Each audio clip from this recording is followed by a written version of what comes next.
Alrighty, well I got a bit of a jerry-rigged circus here. I'm just trying this out on the concrete floor, and if the concrete looks a little bit red, that's because it's actually got colour staining that was put in it back in the day. Never mind my plastic M16 there.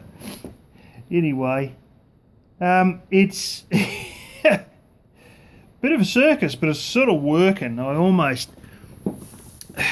I've sort of just spun this around. It's actually just sitting there on its own, almost jammed in between the cast iron pegs, and it seems to be sitting all right.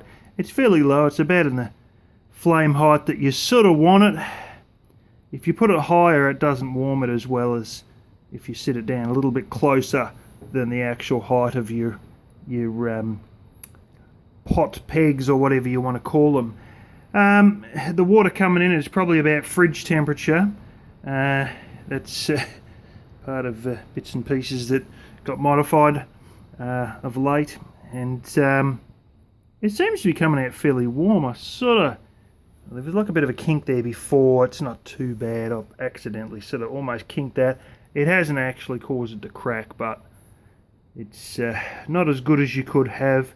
It's very hard to just sort of knead this stuff around and get these fairly even enough circles, because it's sort of fairly stiff, but if you go too hard you kink it, you know, and it's a bit of a circus to get it all to play ball, especially to do with your height too.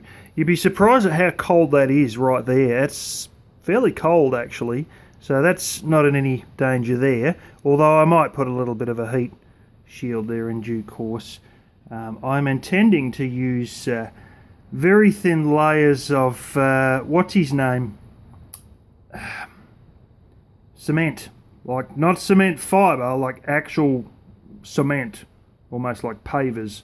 I've got bits and pieces laying around. There's another piece someone else has got that I'm going to get, and I might even cast some more to sort of protect the heat coming off of this.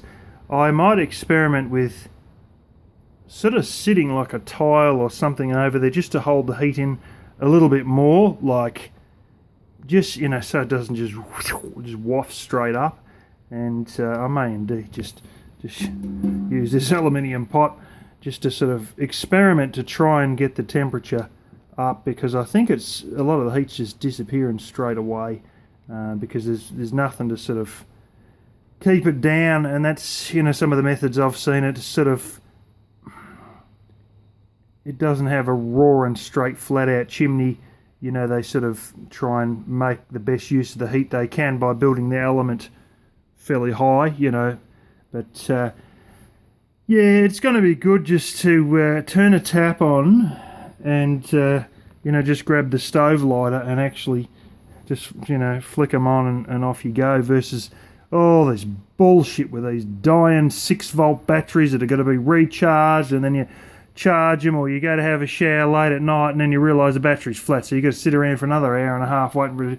It's all too much bullshit over a bit of hot water, you know. And this might be the roughest looking jerry-rigged thing, but I don't really give a shit if it works, just so long as there's not any radiant heat causing any pipes to melt, you know. And yeah, you might know somebody got a rabbit. I got most of it out of here, but there's still little bits of fur getting around. Anyway, just wanted to show you that progress. It's fairly warm, but you got to turn it down so low to get it fairly warm. You'd have bugger all water coming through the shower head. But this is winter, and you know, the ground that the outside pipe's laying on is, you know, probably about the temperature of your fridge. So in the summer, you know, this would you'd only turn on the outer ring, not the outer and the midway one, you know. But anyway, that's just what I've been up to.